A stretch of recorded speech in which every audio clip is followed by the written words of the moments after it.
Hey, Mike here. I just wanted to let you know that you can listen to Dark Poutine early and ad-free on Amazon Music, included with Prime. You're about to listen to a historical episode of Dark Poutine. After episode 149, you will find Scott is no longer with the show. In an effort to maintain continuity and offer listeners as many episodes as possible, we are leaving the episodes in which he co-hosted intact. Thank you.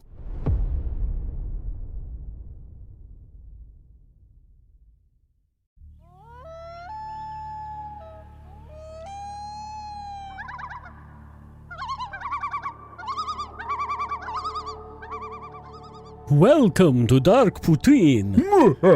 I'm Mike Brown, creator and host. With me, as usual, is my good friend and co-host, Scott Dracula Hemingway. Hello, you spooky, beautiful people. Wow. Yeah, right? It's spooky. I'm setting the tone. The views, information, and opinions expressed during the Dark Poutine podcast are solely those of the producer and do not necessarily represent those of Curious Cast, its affiliate Global News, nor their parent company, Chorus Entertainment. Dark Poutine is not for the faint of heart or squeamish. Listener discretion is strongly advised. We're not experts on the topics we present, nor are we journalists. We're two ordinary Canadians chatting about crime and the dark side of history. Let's get to it. Put on your toque.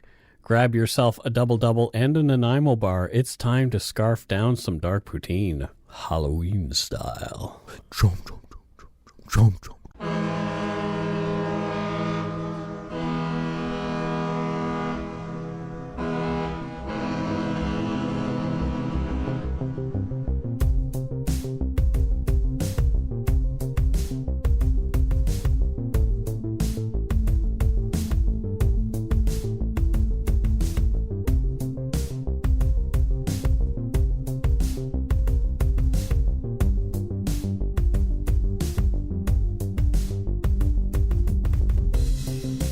Yeah, before we get started, we want to remind you of our upcoming live show at the Rio Theatre during the Vancouver Podcast Festival. And guess what? What's that? We have 3 pairs of tickets to give away. Oh, sweet sassy molassie. For more details, go to darkpoutine.com/contest. And you have to be able to be in Vancouver on November 9th. Yep. At 10 p.m. At 10 p.m. at the Rio Theatre. And no, we will not drive you there. And please, please don't fill it out if you don't think you can make it to there, because that's going to take a ticket away from somebody who'd really like to, or who could really be there. So unless you're absolutely confident you can be there, don't do it. This is episode 97. Mm-hmm. Yes, it is. It's the history of Halloween and Canadian ghost stories. I love these. I love these. Again, as much as I don't believe in supernatural, I love the supernatural. Yeah. So I dug around, and I got ghost stories from every single province and territory. Oh, wow. Yeah. Is this going to be a 3-hour episode? I hope not. They're pretty quick little stories. Okay. Most of our history of Halloween, though, is what'll take up the time. Cool. Let's get to it. We love Halloween, as do many Canadians. Yep. It's one of my favorite times of the year for a few reasons. One, anyone who knows me is aware that I love all things dark and dreary. Wait a minute, you? I do. Wow, never would have guessed it. My love of Halloween is not only for scary stories, creepy traditions, dressing up, and candy, although they're important too. Great. It's also the 2nd anniversary of Dark Poutine. Oh, holy shit, why did I forget that? Right? Yeah, we literally, wow. Yep. It's 2 Holy years. Christ. Yeah. 2 years. That's mind-blowing. Right? I was also adopted on Halloween. What? There's a lot of anniversaries happening. Yeah, exactly. So my parents put their names in to adopt a kid, and only a few weeks later they got the phone call that there was a child ready for them to adopt, little old me. Little Mikey. And they went into Halifax to pick me up, but they were nowhere prepared. I had to sleep in a drawer my first night. Was that kind of a last minute thing? It was that kind of last minute. Come get your kid? And they didn't tell any of the relatives that they were going to go get a kid either. Wow. So when they got home to my grandmother's house, Halloween evening, they put me on the doorstep, rang the doorbell, and ran into the bushes. That is perfect. And that's how my grandma met me on Halloween. is perfect. Mom and Dad hiding in the bushes, watching for her reaction. Yeah. Oh, that's brilliant. Yeah, pretty funny. I love it. Yep. So I was a Halloween trick. Oh, a very long-lasting one. Oh, I guess, yeah, 50 years later. Holy crap. Do you have any special memories of Halloween yourself, Scott? Well, so, yes, one Halloween. This is when I lived in East Vancouver. Our front lawn was right on East First, which is a very busy main road. And my mom's boyfriend, who we lived with, he was kind of like a stepdad. They were together for a long time. He thought, you know what, it would be great for Halloween, and we'll do like a Halloween piñata that we'll smash. And so he was an architect and a woodworker. So he built a very large contraption to hold. So like Wicker Man kind of thing. Well, I can't recall anything about Wicker Man. So yeah, he constructed it, and it's very large in our front yard. And he constructed it at a good time, like a good chunk of days or weeks, I can't remember it, ahead of time. And with a rope on it, because you got to hold the piñata. And so it just looked like we had a hangman's noose in our front yard. Oh, like a gallows. Yeah. Yeah.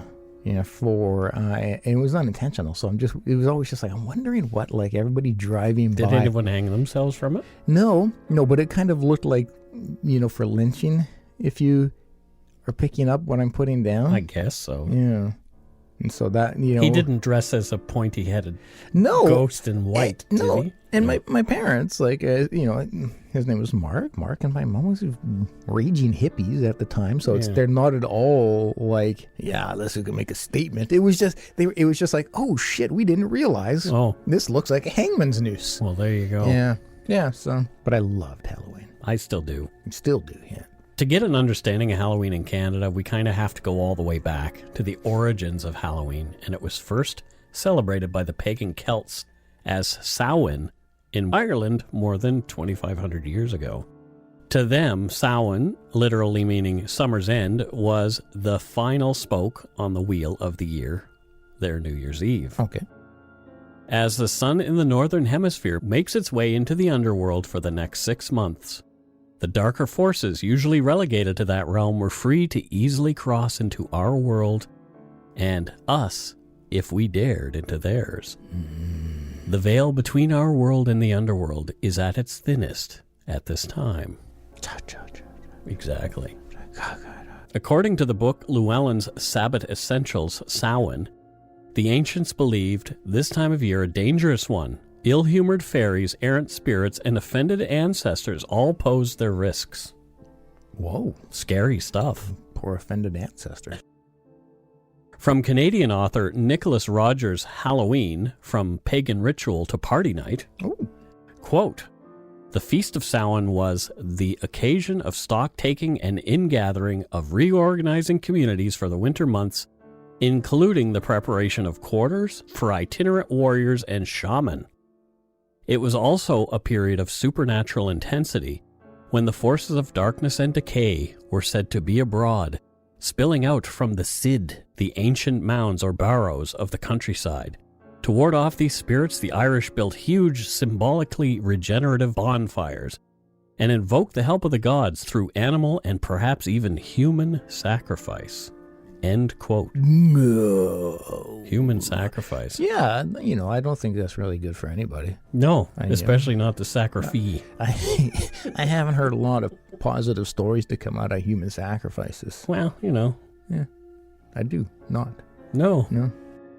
To fool the evil spirits, able to cross the threshold between the living and the dead, young men dressed in white, having blackened faces, or wearing dark masks to impersonate and confuse the wandering spirits. I just don't, maybe it's the day we live in. I just don't see that. The blackface? Yeah, I don't see that. I don't see that going swimmingly. We can ask Trudeau about the blackface, perhaps. Yeah. Oh boy.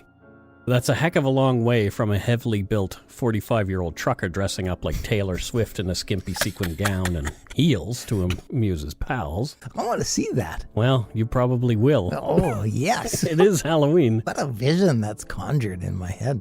In those days, though, surviving the winter was not as simple as a trip to the grocery store across the street for more food. Harvest was an important time, as there had to be enough for all to endure the hardship of the year's coldest and most sparse months. Yeah, makes sense. Superstitious as they were, the pagans at the time believed the practice of these rituals would bring them luck and better ensure their survival through the hard times ahead. Yeah, okay.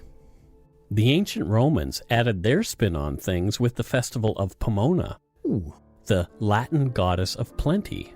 Pomum is the Latin word for fruit. Pomona was called Pomorum Patrona, she who cares for fruits. I'd love a tall glass of Poronum Patrona to right now. Sounds like a Harry Potter spell.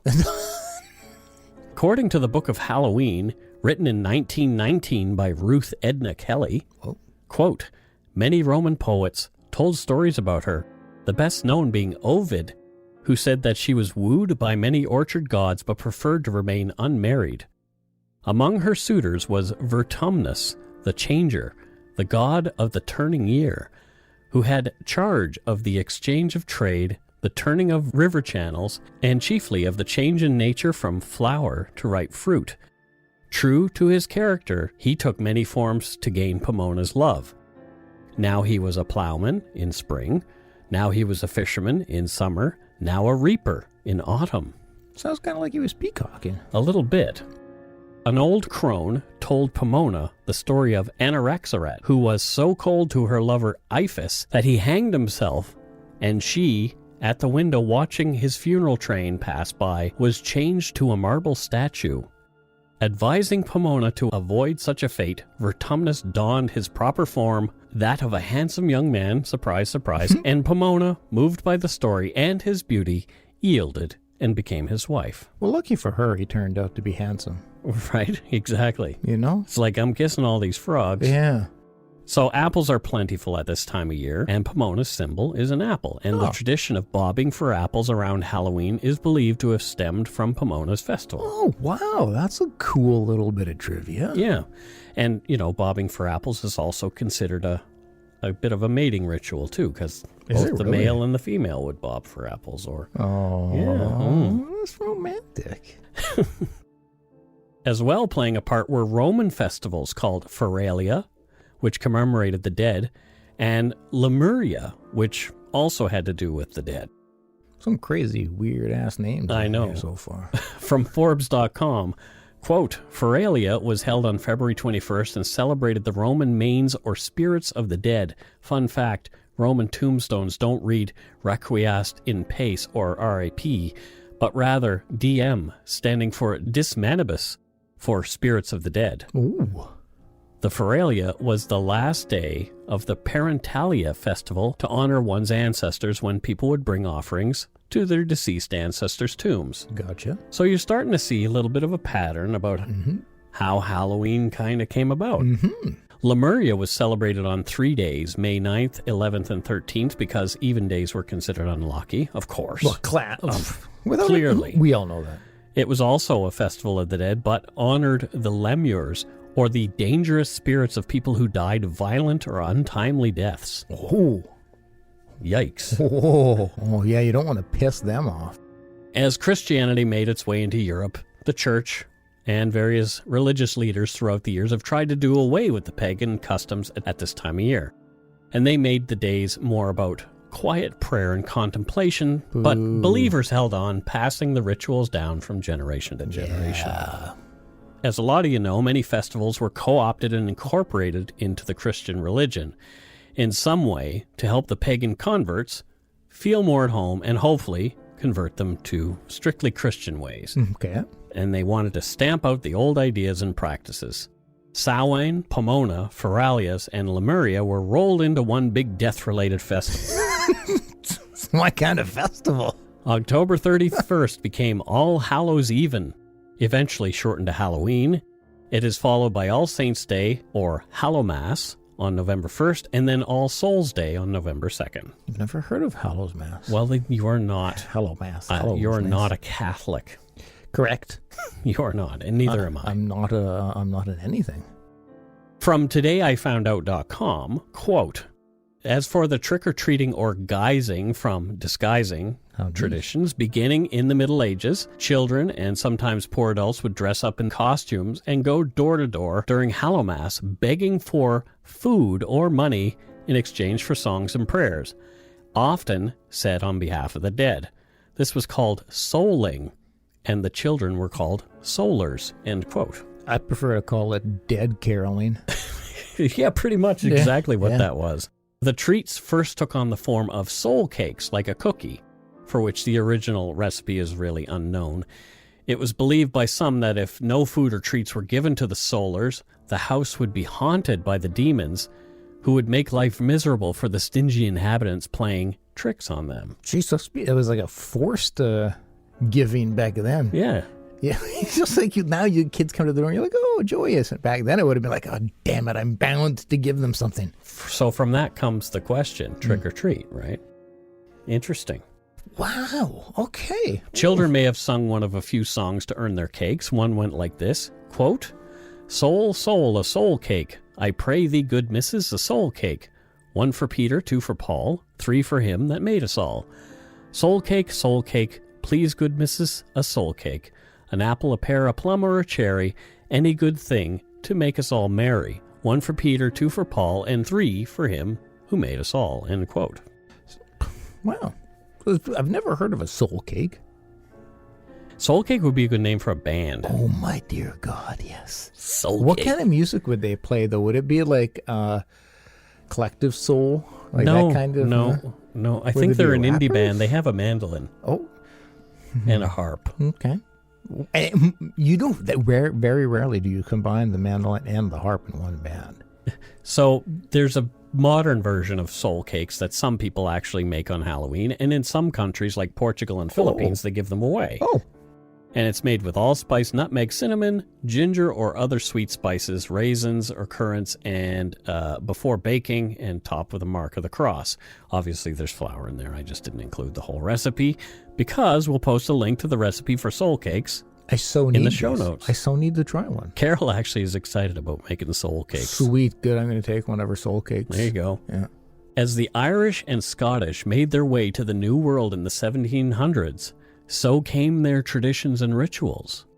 Their Halloween practices came too. Mm-hmm. I was able to find mentions of Halloween in Canada in some early 1870s newspapers on the newspapers.com site. Oh, okay. And mischief or tricks seem to have been alive and well on Halloween in Canada at that time. Okay. In an article titled Police Court, in the November 2nd, 1872 edition of the Ottawa Daily Citizen, said, quote, "Thomas Hughes, a newsboy, was charged with breaking the glass of a street lamp Halloween night. He was fined $5 and costs in default, 1 week in jail at hard labor." She just broke a lamp. Exactly, but that's what I thought when I read that. It's Man. like, holy crap, you got to go to jail for a week? And Yeah, $5 in mandatory.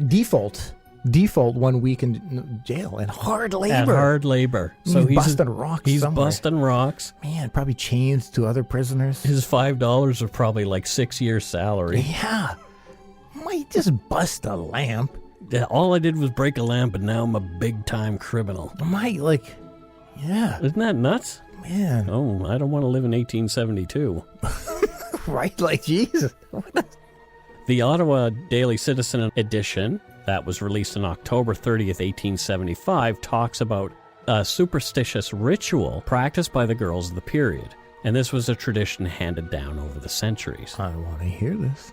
Single girls, we had Scott at Single Girls, would gather... The single girls. Oh, the single girls. Single girls would gather in groups and designate a hazelnut for each of the men they saw as potential suitors. Mm-hmm. So you've got like Bob written on one and Bill written on another. Okay. They'd throw each nut into the fire and watch intently. Oh, okay. If the nut popped or jumped in the fire, it was believed the man would be unfaithful and would not make a good husband. If a nut burned to ashes, the young man represented by that would make a worthy husband. So, yeah. I mean, that's pretty much science. And those girls were also there bobbing for apples. It sounds like an exciting Halloween night. It does. And, yeah, scientific.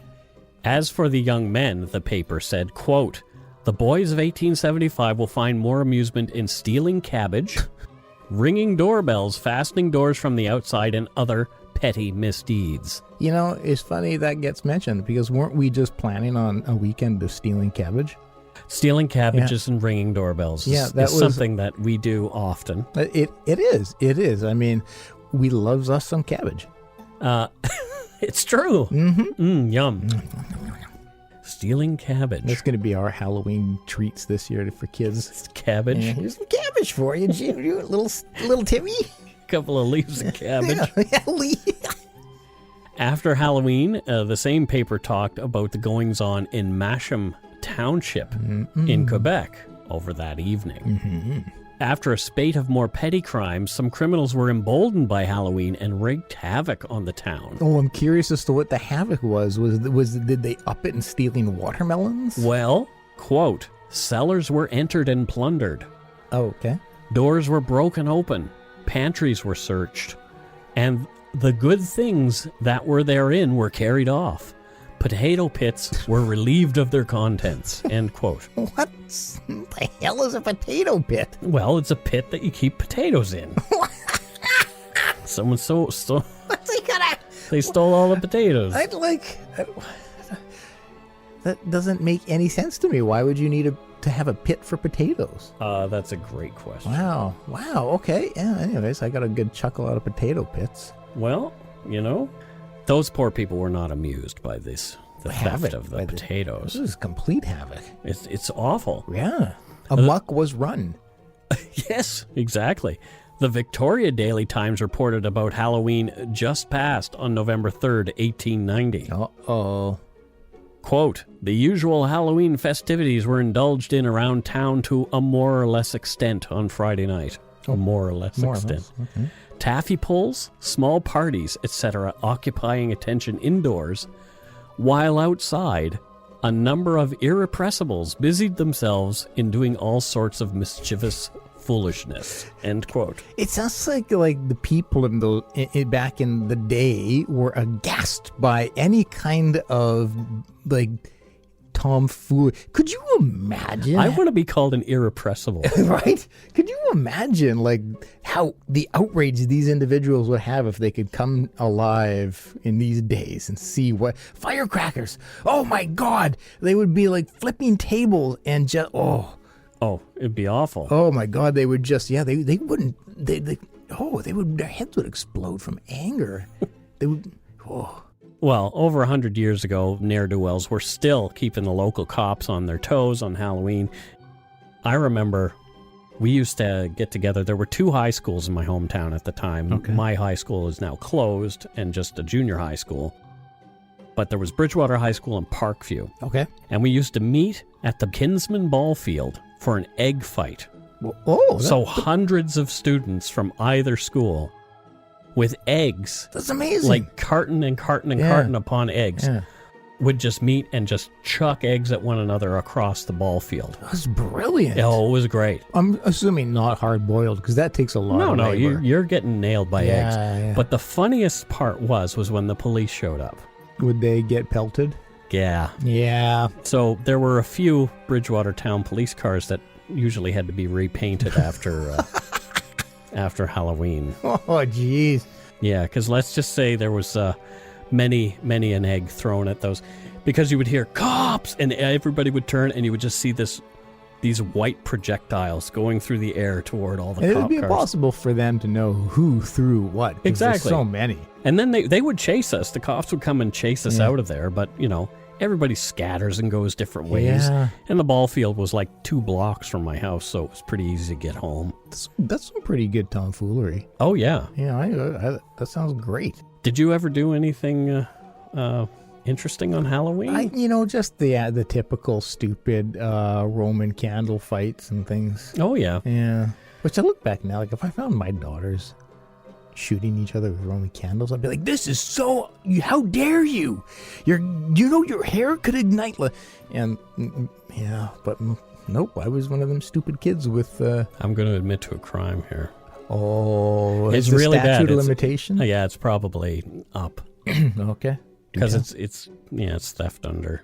Oh, God. But so what we did, we had a number of friends with cars. Yeah. And drove around the entire town. Pumpkins? And we took pumpkins off of people's doorsteps.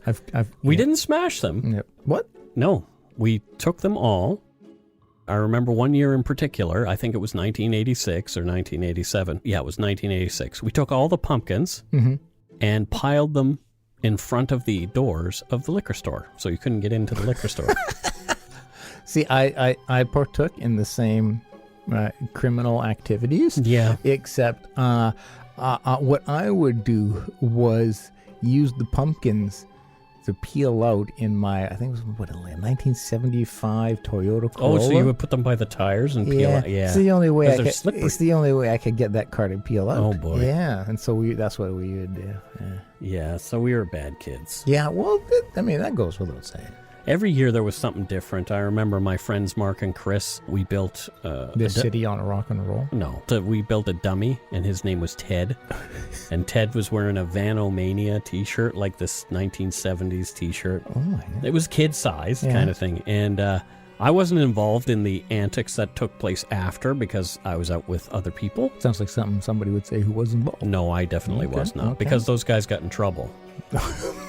And what they got in trouble for was throwing Ted out in front of cars. Oh, no.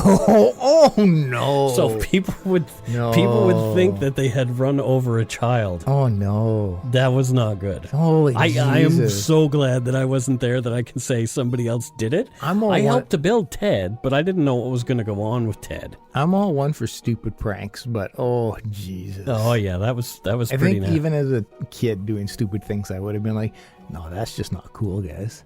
Yeah, well, it happened. Yeah. So, yeah, they would just fire him out of the bushes onto the street, and then somebody wouldn't be able to brake in time, and they would run Ted over.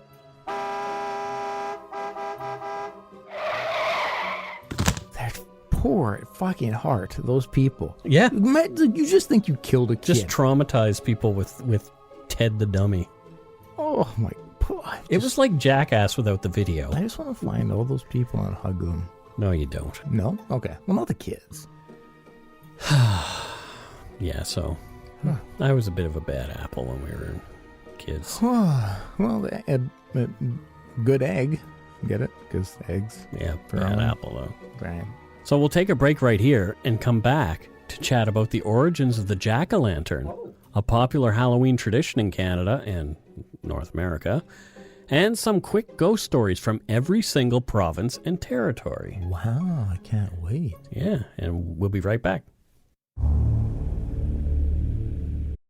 If you're looking for a smoking gun, I can absolutely guarantee you will not find it. In October 2001, a series of letters filled with a deadly powder called anthrax were dropped into the U.S. mail system.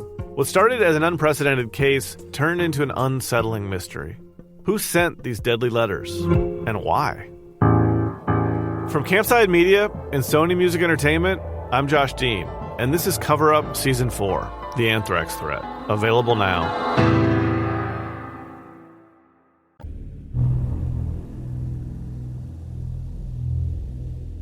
And we're back again. Yes, we are.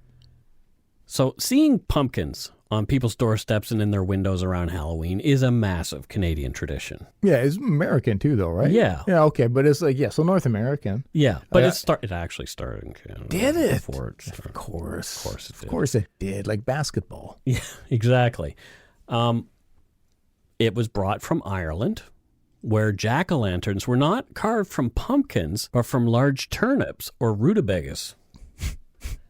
How large are these turnips? They're pretty big. Jeez. Once in North America, it was discovered that gourds, in particular pumpkins, were far easier to carve and light from within. Damn Skippy. So have you ever thought about where the tradition of the jack-o'-lantern comes from? You know, I never have. Well, guess what? We're going to find out? I am going to tell you. Because now I'm curious. I have a story to tell. Oh, yes. And so this is called The Legend of Stingy Jack. Oh, okay. And this is my take on it. So I saw a few versions of it around the internet. All right. And I thought, okay, I will take this and write my own version. Make it one. Yeah. Yes. So Yeah. I did a little bit of creative writing here. Well, beautiful. So bear with me. I'm bearing. Many years ago, in Ireland, there lived a drunken old sot named Stingy Jack who skittered like a hairy spider from town to town. His reputation preceded him wherever he traveled. He was able to take the shirt off anyone's back with his silver tongue, and his black, evil heart was said to rival even the devil himself. Ooh. Not one to be outdone, one Halloween old Lucifer decided he'd climb out of the bottomless cesspool of hell and prove once and for all he was the sole heir to the crown of the Prince of Darkness. His prideful, shriveled, jealous heart allowed for no other devil of devils or father of lies. To him there could be only one, and it was to be him and him alone. He'd show this Stingy Jack a thing or two. Oh, battles afoot. That night, Stingy Jack was stumbling along a lane in the darkness of the Irish countryside with only the moonlight to guide him. Having burned his bridges in yet another town, he was drunk as a fiddler, looking for the means to his next drink. He was never done. There was never enough. But somehow, he always managed to find more. Jack noticed the shape of a body lying face down in the middle of the lonely crossroads. As no one else was around, Jack decided to approach and check the body for change so he could get himself more whiskey. As Jack got closer, he was almost knocked over by the repellent stench of sulfur. He turned the body over and saw the face, a contorted mess that looked like no one in particular and everyone all at once. The eyes of the thing glowed red, burning into what remained of Stingy Jack's withered soul. The thing was alive, and when it grabbed him with its iron grip, Jack knew just who it was. This was Satan, come to drag his soul to the underworld, back to hell, where he knew he'd burn forever. Satan's not the one you want to fight, I'm telling you. Jack had an idea, though. He asked the Wicked One to take him for a few drinks so he could face his fate with a belly full. Satan couldn't see why not, so off they went to the nearest open public house so Jack could imbibe his last few drinks. Is Satan paying? Satan watched in amazement as Jack pounded drink after drink without taking a breath. Satan was impressed with the drunkard's capacity, but he'd seen enough. It was time to go. But Jack had no money to pay. And the barkeep would not let them go without paying their tab. Jack begged Satan to pay for him, but Satan didn't have any change either. What a conundrum. Knowing that Satan was a master shapeshifter, with a glint in his eye, Jack whispered in Satan's ear, "Thank you so much for the drinks. I'm ready to go, but we have to pay first. Why don't you turn yourself into a sixpence and I will pay the barkeep with you," he burbled. "I will leave here. After the pub closes in a few minutes and the barkeep goes to bed, you can transform back into your traveling form and come to meet me at the crossroads where we met. Then you can take me to hell." Sly fella. Satan transmogrified himself into a sixpence, but instead of handing him to the barkeep, Stingy Jack plopped the devil into his pocket where he kept his crucifix. The devil was powerless. Jack drunkenly stumbled out into the night unseen as the bartender was busy with another patron. Oh, he's sneaky. Jack made his way to the crossroads as the devil screamed and cursed at Jack to let him go, but the crucifix held him in place. Jack just laughed. He told Lucifer that he'd let him go if he'd promised never to take his soul. Oh. Satan agreed. Jack removed the devil from his pocket, and Satan transformed back into himself, a red-skinned, cloven-hoofed demon with a forked tail and glowing red eyes. With a flick of the wrist, the ground opened up at Satan's feet to reveal the stinking hot fires of hell far below.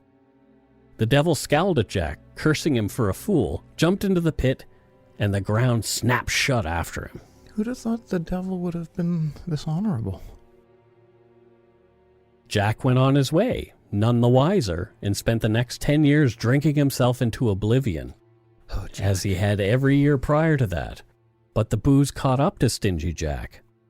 His heart and liver failed, and the old drunk died. That's what'll happen. Upon arriving at the pearly gates, St. Peter told Jack that thanks to the evil life he'd lived, drinking, lying, and stealing, he was not welcome in heaven. Jack knew where he had to go. He went to the gates of hell and begged for entry there. But the devil reminded him of their deal. Satan would never take his soul. Stingy Jack was doomed to walk alone in the darkness for eternity. That's some punishment. The devil gave Jack an ember from the fires of hell to light his way, and Jack carved out a rutabaga to hold the ember and began roaming the Irish countryside with his own piece of hell to light his way. This was to act as a warning to others not to do as he had done. It's said that over bogs, swamps, or marshes, ghost lights, or the will-o'-wisp, can be seen from time to time, especially around Halloween when that veil between this life and the next is at its thinnest. Some believe this to be Jack of the Lantern, still walking around, still thirsty, but now unable to drink to make the pain go away. Well, son of a bitch. So jack-o'-lanterns are there to remind people not to drink. Well, or be evil and wicked. Well, I mean, try to pull one over on the devil. The common denominator in this is alcohol. Well, yeah. I mean, just remember that, people. When you're out there staring in the face of a jack-o'-lantern, you better not be sauced. Exactly. Another thing I remember about Halloween as a child is the UNICEF orange boxes. Oh, yes. Did you ever carry those? No. What? I think I did. Actually, I think I did in elementary school. Yeah, Canadian kids would collect spare change, mostly pennies, as they trick-or-treated. And UNICEF, the United Nations Children's Fund, collected about $3 million the year before the practice went online only in 2016. And we'll share the link to the UNICEF website so you can learn more. Yeah, I do remember now. I remember finding my orange box months later still with a bunch of pennies. Oh, no. I was in Chief McQuina School. And I can remember getting them. Yeah. UNICEF. I don't think I filmed them. Here in Canada, it seems that some of the true meaning of Halloween is becoming lost over time. Rather than something from the underworld, people dress up as Donald Trump. That's something from the underworld. I guess, maybe. A nasty nurse or their favorite superheroes. Trick-or-treating took off in popularity around the 1920s, with the average Canadian spending $70 a year on Halloween candy, decorations, and or costume. I could eat $70 in candy. Although some neighborhoods still do door-to-door trick-or-treating, in others, the practice is relegated to a Saturday afternoon around Halloween at a community hall. Boo. I know. Boo. Some communities are even petitioning to change the date of the holiday to a more convenient weekend near the actual date. Are you kidding me? I am not kidding you. Screw that. And if you are one of them, go shit in your hat. Like twice. Yeah. Yeah. We're Halloween protectionists here. Very much so. It's the 31st. Yeah. Or get the F out. Exactly. We're not sure how the wandering spirits feel about that. I don't think anybody has asked them. Well, we're live spirits and we're pissed about it. So imagine the wandering ones. Exactly. Why do we still practice Halloween? It's fun. We dress up, pull pranks, collect candy, but perhaps there's something else. Oh, maybe. It could be that worm at the core. The idea that we all must die one day, and the hope that immortality lies beyond, that makes us cling to the customs practiced by our ancestors so long ago. Life and death still puzzle us. Perhaps these yearly practices, albeit much watered down now, give us comfort on some subconscious level. Candy. I think it's probably just candy. It's just candy. Just candy. And naughty nurses. And maybe there is something to all the talk about spirits. I don't know. Ghost stories never seem to go away completely. I recently joined a Facebook group with over 17,000 members called Haunted Nova Scotia. That's like the entire population of Nova Scotia. Oh, it's 1 million people there. That's close. I was looking for ghost stories about Nova Scotia, and I went in there and I found like a lot of fascinating posts. That's awesome. People posting videos and pictures of weird occurrences, links, all kinds of stuff. And Nova Scotia, as you know, is one of Canada's oldest provinces, so who knows? Maybe there is a lot of paranormal activity there. Yeah, makes sense. So I decided, like I mentioned earlier, I would try to find something, some sort of creepy story for every single province and territory. That's like 4 provinces. No, there. I know. I'm not good at math. So we'll start in Newfoundland. We'll go all the way back east. Okay. In St. John's, Newfoundland, a woman named Catherine Snow was publicly hanged from the window of a local courthouse on July 21st, 1834. Jeez, that's bold. She'd been accused and convicted of the murder of her husband, even though there was no direct evidence of her guilt. Sightings of her ghost began only days later. Although the courthouse has been replaced twice, Catherine Snow showed up in both buildings, built almost exactly on the same location. A second trial for the case was held in 2012 in an effort to give her restless spirit peace. In this trial, she was found not guilty of the murder, and there have been no reported sightings since. That is a wicked story. Isn't that cool? I really do hope to hell that they retried. They did, yeah. They legit did? Yeah. I'm not making this up. That is so None of this cool. is made up. These are all actual stories. Well, I mean, wow. they're people's takes on Yeah, things. yeah. but- No, I love that one. Yeah. I love that one. Good start. So in New Brunswick, there's a famous ghost named the Dungarvan Whooper. And it's close to Renew, near Miramichi. Sure. The story is that in late 19th century, a young Irish cook by the name of Peter Ryan was murdered by his boss at a logging camp for his cash that he'd brought with him while the lumberjacks were out working. That's a shitty boss. Right? The boss supposedly buried the man in a grave in the woods nearby. That night and every night subsequent, the loggers in the camp were unable to sleep as a loud, mournful whooping or howling came from the forest outside the camp. Supposedly, Ryan crying for his lost life and treasure. Mm-hmm. The camp was soon abandoned, but the story had been passed down among the lumberjacks over the years, so people who work in the woods still pass this story on to each other in New Brunswick. I think that it's Ryan crying out for a labor relations consult. Oh, God. Because I'm pretty sure that his boss crossed some pretty substantial labor laws. People believed so strongly that this had happened and that these woods were haunted that the grave of Peter Ryan was exorcised by a priest many years later. Hey, you gotta do what you gotta do, Mike. Yep. In PEI, there's a place with a creepy name, Goblin Hollow. Oh, that's cool. With an even creepier history. But yeah. In May of 1859, Anne Beaton, an unwed 41-year-old mother who'd been living with her brother, had not been seen for 2 days. From the book Ghost Stories and Legends of Prince Edward Island by Julie V. Watson, quote, "Her remains were found by her brother and were mangled terribly, according to the Islander on May 20th, 1859, with, quote, no less than 16 wounds having been inflicted on her head, neck, and mouth. Her brains were knocked out, her teeth driven in, and her mouth horribly cut," end quote. Yeah, that's pretty disgusting. It was believed jealousy and perhaps the parentage of her fatherless child had something to do with the murder, but no one has ever been charged with the crime. Some feel her ghost still haunts the darkened hollow, and there have been some sightings of the horribly disfigured woman, as well as reports of strange sounds near the area where she was discovered. Yeah, I mean, like 16 injuries to the face, that's not a ghost that you want to see. No. No. It's like... That'll scare the shit out of me. Exactly.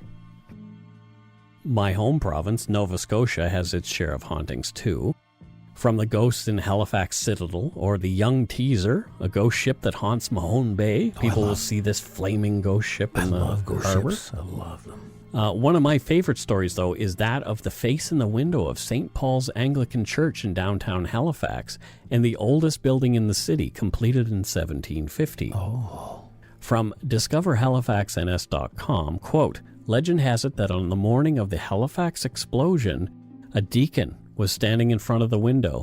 Due to the intense light and heat from the explosion, his profile was forever etched on the glass, leaving his shadow behind for years to come. Oh, I love that. And many people say that they can see it. I've looked and I don't see it. I might be looking at the wrong window. I don't know. But a few of my friends claim they have seen it. As they look up from Argyle Street at the second floor, they can see this face in the window. I believe. I guess if the light is right. I'm a believer, Mikey. Pretty cool. Yeah. Ghosts seem to love the big old hotels in Canada. Who doesn't? For example, the picturesque 611-room Chateau Frontenac in Quebec City, which was built in 1892, has a few otherworldly permanent guests. Oh. One specter is that of a long-haired woman in a flowing white nightgown who likes to scare the crap out of guests by climbing into bed with them in the middle of the night. That'll do it. Can you imagine some strange woman climbing into your bed? And no comment? But it's a ghost. Why are there so many ghosts in nightgowns? That's a great question. A lot of people die in bed. I guess, yeah. I don't know. Yeah. Sure. Another ghost in Chateau Frontenac is a 17th century French governor named Louis de Bois, who passed away on the grounds where the chateau now stands. He's seen still wearing the clothes from the era, roaming the darkened hallways, in the massive ballroom, sitting on windowsills, and standing at the foot of beds, watching hotel guests sleep. You know what they say? Classic Louis. Classic Louis. Can you imagine, like, you wake up and you see some weird 17th century creep standing there looking at you? I'm not embarrassed to say I'd probably shit myself. Some powdered wig. Yeah, I'd probably drop it. Everything's all cockeyed and like, bonjour, monsieur. I would be concerned about should I run or get changed first. I've got poop in my pants. Yeah, I get, yeah. Yeah, your shit would fly out of your pajamas, I'm pretty sure. I wear tight pajamas, Mike. Ontario is rife with tales of the paranormal, too. We've talked about hauntings around Mackenzie King's residence in Ottawa, and a few places in Toronto are well known for their specters as well. But there's a lighthouse looking out over Lake Ontario called the Gibraltar Point Lighthouse, built in 1808. I love lighthouses. Its first keeper, John Paul Rademuller, was murdered in a brawl over booze by drunken sailors who hid the body near the lighthouse, where it was discovered some years later. On stormy nights, John Paul Rademuller can be seen and heard in the lighthouse, heading up the spiral staircase to check the light, a lantern in his outstretched hand. Have I ever mentioned that I really want to live in a lighthouse? You have actually mentioned that. I really want to. Numerous times. Yeah. Well, that doesn't that seem fun? I guess so. You get a giant light. That light is yours. Yeah. Do with it what you will. Yeah, turn it on, turn it off. Yep. That's about your only two options. Yeah. Exactly.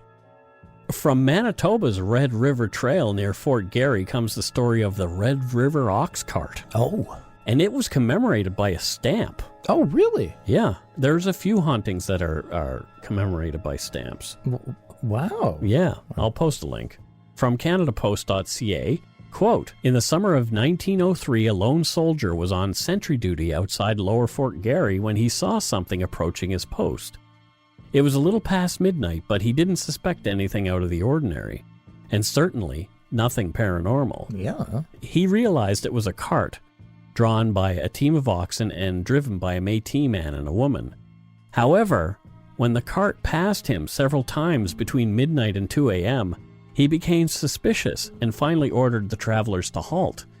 In his words, the entire party, man, woman, oxen, even the cart itself, disappeared into thin air. You don't want a disappearing cart.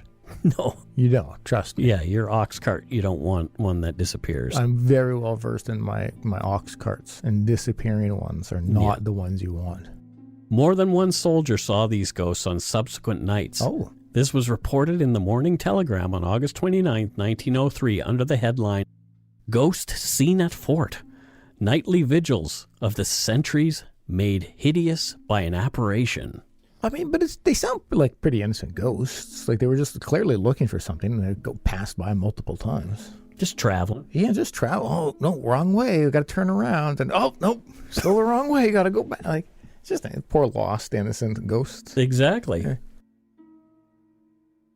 Saskatchewan's famous St. Louis ghost train appeared in an episode of Scott's favorite show, Unsolved Mysteries. What? I don't remember this one. It did. Yeah. Every night, lights varying in brightness and color can be seen up and down the abandoned railway line. Oh. Even though the tracks along the line have long since been removed, the weird lights still show up often. Yes. Grade 12 students in nearby Larange claimed that they'd solved the phenomenon in 2012 by duplicating it, claiming it was caused by, quote, diffraction of distant vehicle lights on the highways close by. The only problem is, this has been happening since long before there were cars. Yeah. So put that in your science fair winning pipes and smoke it. There, ladies. Yeah. These two young girls with their science. Do you know what I say about grade 12 students? Yeah. Buzzkills. Buzzkills. Just typical buzzkills. Just let it go, grade 12. Let us have our ghost They won trains. like gold medals and everything for that. Boo. Boo. Give us our ghost trains and piss I off. want the ghost train. Yeah. Many of you have heard about the haunted Banff Springs Hotel. Scott, you spent some time there. I stayed there. Yeah. And the porter that apparently haunts its hallways. One of the many ghosts. But are you aware of nearby Lake Minnewanka? Oh, that sounds familiar. So town officials called it Lake of the Water Spirit, but the local indigenous community called it Cannibal Lake. Yeah, well, okay, that can't be good. They believe that an angry half-human, half-fish water spirit, like something out of an H.P. Lovecraft story, haunts the lake and waits to drag people who venture too near into and under the waters of the frigid lake.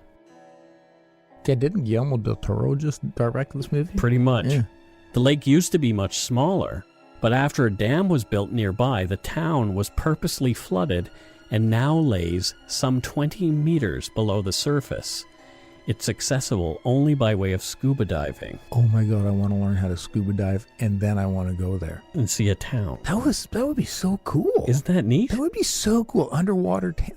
Oh my goodness. So no wonder that place is haunted. No kidding. Yeah.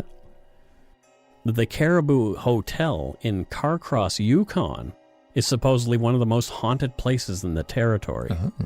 After the original hotel burned down in a fire, Edwin W. and Bessie Geraldine Gideon rebuilt it and reopened the property in 1910. Oh. From caribouhotel.ca, quote, Bessie Gideon died on October 27, 1933, and since her death it has been said that the hotel has been haunted by Bessie's ghost, a shy spirit who is neither friendly or unfriendly. Along with doors being slammed and floors creaking, Bessie herself has been sighted, mostly on the third floor of the hotel where she can be found putting bubbles in the bathtub, heard knocking or banging on the floorboards, and seen looking out the windows. End quote. I want to haunt after I die. You going to haunt this co-op? Well, it'd be very localized to my couch. But I want there is going to be like an entity on your couch. Yeah, once you grow. my spirit. Your couch won't let you go. Oh boy, it's the best love story ever. Me and my couch. Oh. One of the oldest ghost stories in Canada comes from Fort McPherson, just south of Inuvik, in the Northwest Territories. In 1853, the 33-year-old fur trader and Hudson's Bay post manager named Augustus Richard Piers died. But before he passed after an illness, he had one request, that he not be buried at Fort McPherson. He hated the place. Well, damn. This request was not honored, however, and he was buried there quickly. When a new manager was in place 6 years later, the decision was made to exhume Piers and move his remains to Fort Simpson for burial to honor his wishes. So what I got from that is it took them 6 years to fill his position? When he was unearthed, although the coffin around him was disintegrating, his body looked as though he'd just passed away days before. Whoa. He had not decomposed at all. A new coffin was created and loaded onto a dog sled for transport. From Macleans.ca, when his frozen body was transported to Fort Simpson for permanent burial, a ghostly voice could be heard ordering the party on. Marsh, the voice said, walk, driving the sled dogs mad. Gee, yeah, that would scare the bejesus out of me. Yeah. Yeah, get me out of here is what he's saying. Jeez, Marsh. I told you.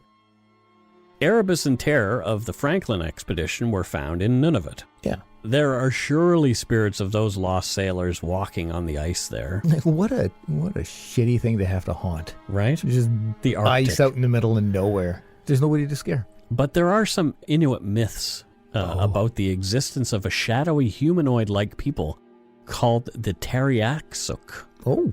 Who are like us in many ways, except they cannot be seen if you look directly at them, and they're only visible completely when one is killed. Oh, that sucks. Even more terrifying is the legend of Ijirak, a shapeshifter that kidnaps children and abandons them after hiding them away. From Wikipedia, the Ijirak are said to inhabit a place between the two worlds, not quite inside this one, nor quite out of it. Inuit further south than the North Baffin group used to hold the belief that some Inuit went too far north in the chase of game and became trapped between the world of the dead and the world of the living, and thus became Ijirak. It's a fascinating story. Yeah, so don't bother to look for them, though, because their homeland is cursed and even the most skilled navigator will become hopelessly lost. Good news. I wasn't going to try. No plans on going to Nunavut? No. In the Arctic Circle for these shadow people? Yeah, no. Don't. They're safe with me. We end in British Columbia. As we should. Many have talked about haunted spots in Vancouver, like VGH's Burn Ward Ghost. We've mentioned that. Yep. Highcroft Manor, where we did Wicker Man, and that is a very haunted place. Vancouver Hotel's Lady in Red, Dead Men's Island, and the Ghosts of Gastown. Victoria's Empress Hotel is also believed to be haunted by a former maid and a carpenter who hung himself during the building's construction. Oh, don't know that one. But there is a little-known oddity in Quesnel, BC. Oh. Since 1991, the museum there has had their very own haunted doll. Her name is Mandy. Ooh, that's a great haunted doll name. From QuesnelMuseum.ca, quote, "Some say Mandy has been given unusual powers. Strange things happen when Mandy is about. The donor of Mandy told the museum that she would wake up in the night and hear a baby crying from the basement, and upon investigation, she would find a curtain blowing in the breeze from an open window. She told us later that after the doll was given to the museum, she no longer heard the baby crying." Maybe she just actually gave them a baby. Now the museum staff and volunteers were saddled with weird and unexplained events. Oh. Lunches would disappear from the refrigerator. It sounds like the telecom we used to work at. Same ghost. And be later found tucked away in a drawer. Footsteps were heard when no one is around. Pens, books, pictures, and who knows what else would go missing. Some never to be found and others would turn up later. End quote. Well, it just sounds to me like there's a thief there. You know what I want to do? What's that? I want to drive to Quesnel and pay Mandy a visit. Yeah, and I want to steal some lunches. Let's go. So happy Halloween, folks. That's our Halloween episode. Oh, another good one. Yeah. Another anniversary. A little fun. Yeah. This week, a little palate cleanser for everybody. It's about time, I think. Yeah. Oh, yeah. Yeah. Yeah. Enough with we've talked. There were some murders in this one. There was. Yeah. I mean, yeah. There, we had demons. Exactly. We had ghosts.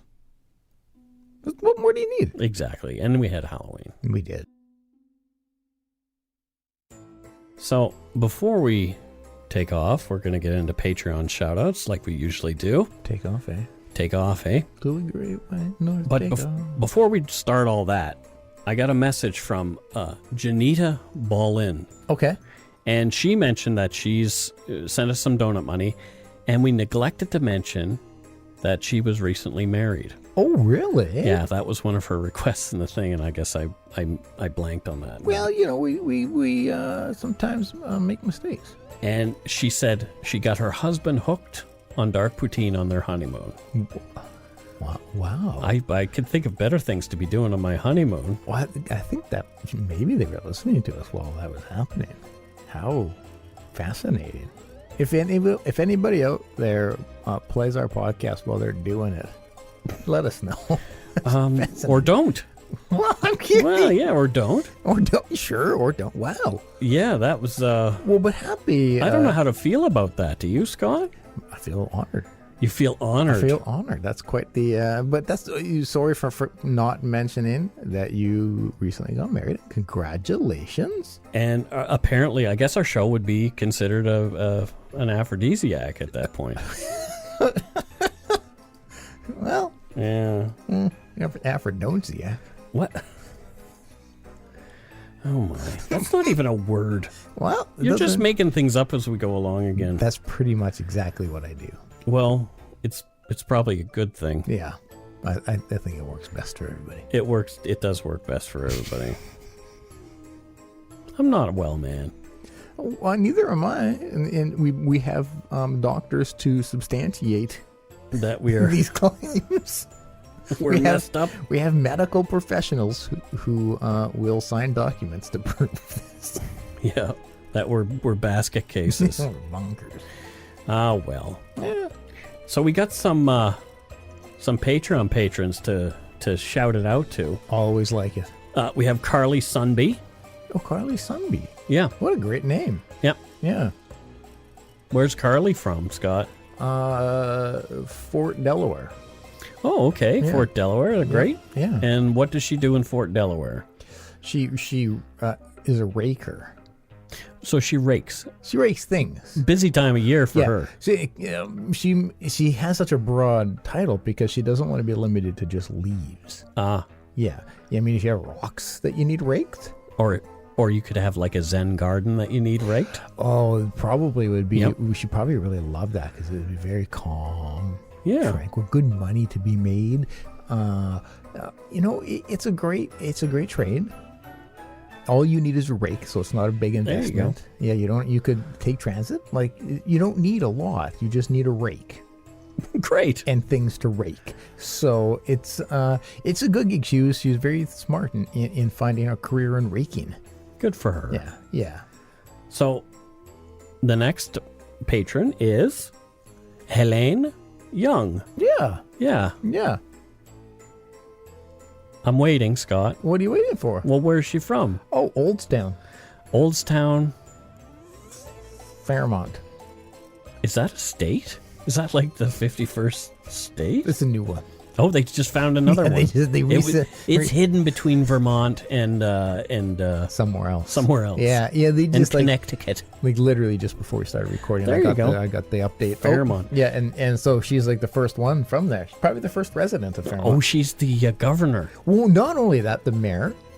Oh. Yeah. And the town doctor. The sheriff. And the town doctor. Yeah, she's got currently a lot of jobs. Did you know that the barber used to be typically be the town doctor as that well? I didn't know, because the red and white that would be on their signposts symbolized Band-Aid. Like, so that was the blue part, I believe, and the red part was like for blood or something. Boy. But yeah, so like I remember, because I remember that's what that meant. So yeah. There you go. Yeah, so she's probably also the barber and doctor. So, Christina Esau. Yeah. Thank you so much, Christina. And she is from Leader, Saskatchewan. Oh, what a great name. Christina Esau. Yeah. I guess you could always claim that you're a leader if you're from there. Exactly. What do you do? I'm a leader. I'm a leader. A lead. I'm not a follower. I'm from Leader, Saskatchewan. Oh, it would be great if right next to Leader, Saskatchewan was Follower, Saskatchewan. And our friend Alicia Cardoza, who won one of our milkshake books, has upped her pledge to PM range. Get out of disco land. She did not. How about them apples? They're great apples. So thank you so much, Alicia Cardoza. I love that we have American prime ministers. I know we do. It's so great. It is pretty neat. Because that's how we roll. Exactly. Next up we have Jordan Blankensop, and he's from Orono, Ontario. Never heard of Blankensop? Never heard of Actually, Orono. I shouldn't say Jordan is a he, because you never know. Oh, that's true. Yeah, no, that's true. Orono. Never heard of it. Is it a big town, small town? We'll never or know. Oh, boy. Ayo. And I believe this is our first Russian. Dina Lavina. Thank you very much, Dina Lavina. In In Russia, Patreon pays you. Nuclear vessel. Nuclear vessel. I just watched Chernobyl over this week. Isn't that great? Yeah. Yeah, and Dina's a cool cat. She's in the Umber Yard, lots of creative stuff, lots of art. Buy some of her art. She's a cool cat. Look at her hat. There you go. Yeah. Deborah Kappas Cassidy upped her pledge. What? Yeah, she's from Edmonds, Washington, and she is now a PM as well. Holy cracker barrel. I know. Thank you so much, Deborah. You rock. And she might even roll. And roll. Exactly. Well, we all do if we find the right hill. Exactly. It's true. It's true.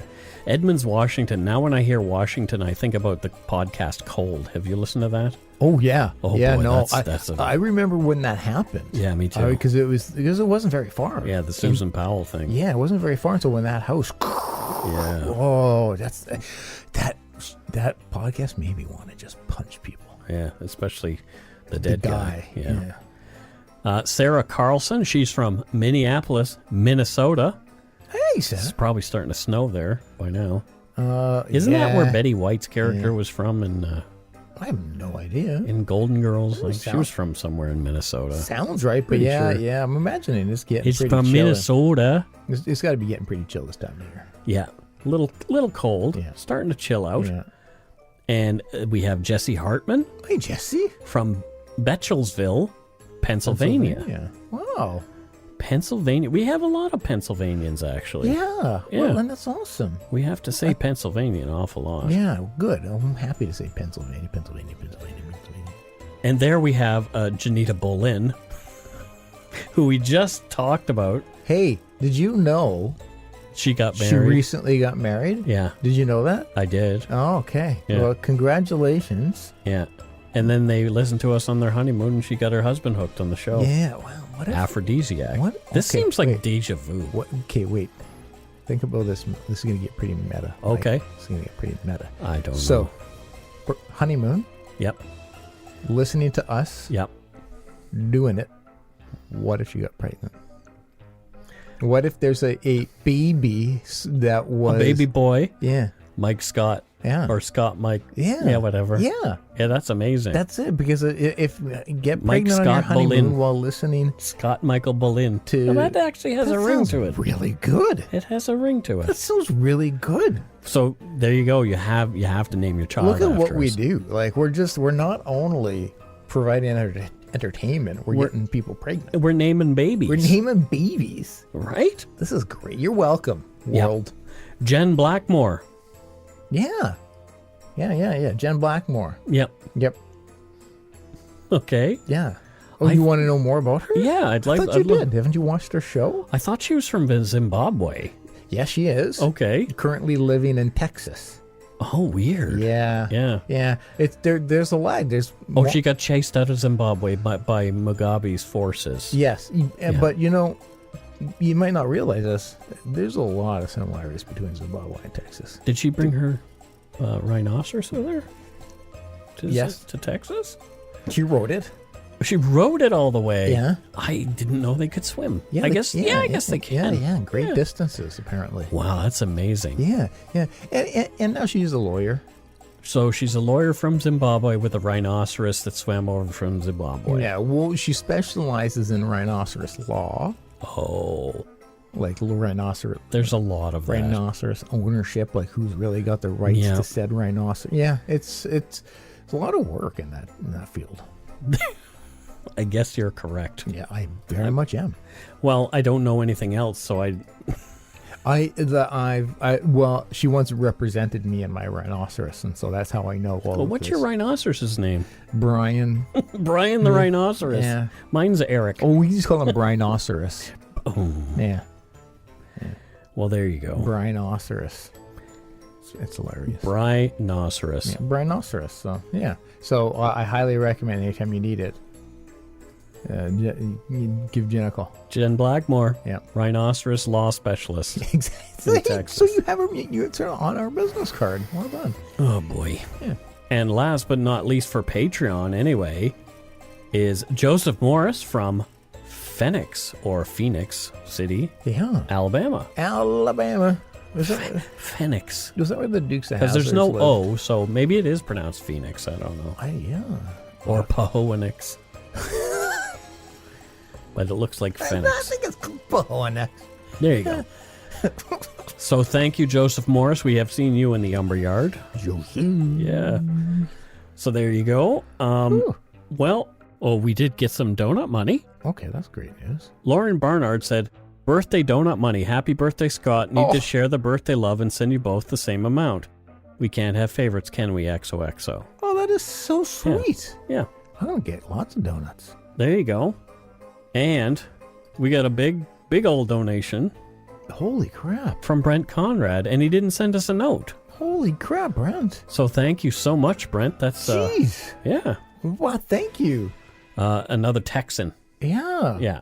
Yeah, he's big in the Umber. Oh yeah, he's been around for a while. He's one of the OGs even. Yeah. That is super.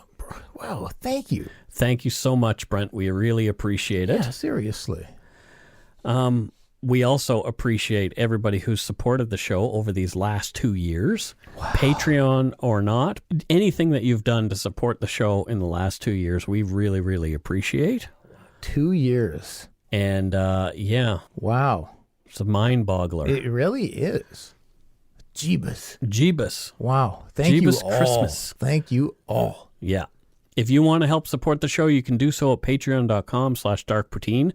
Or for one-time support, you can send us some donut money via PayPal at our email, darkpoutinepodcast@gmail.com.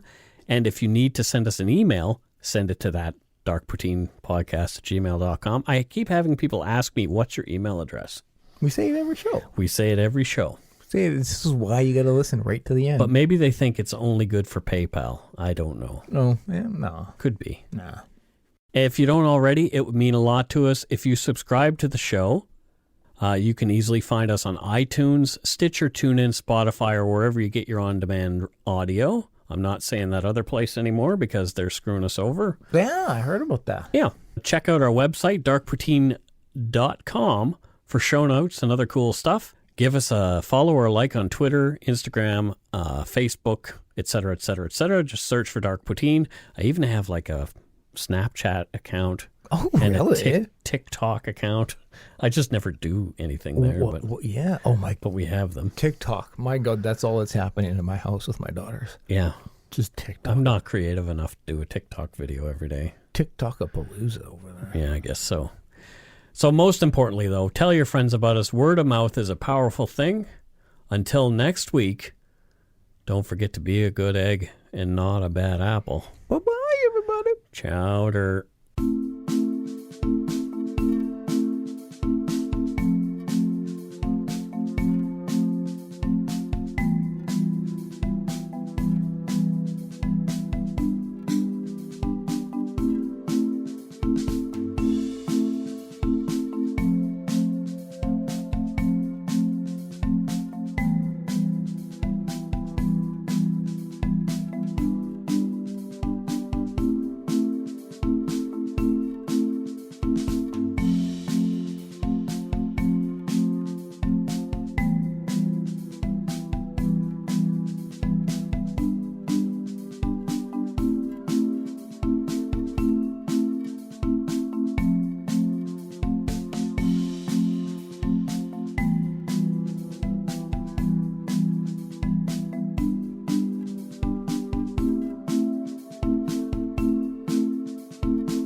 Hi, it's Shauna, and I might be a bad parent because my kids think French fries are vegetables. Hey, it's Ryan, and I might be a bad parent because I went out for wings when my wife was in the hospital after giving birth. Johnny here. I might be a bad parent because in my house, the tooth fairy gives pocket change. But we're not alone. Len emailed us and said his 6-year-old daughter's Tarzan moment going from love seat to lazy boy by curtains made him more proud than any dance recital. And Andy left his 2-year-old at the rink. All right, guys, I'm sure we're not alone. Like Andy's kid.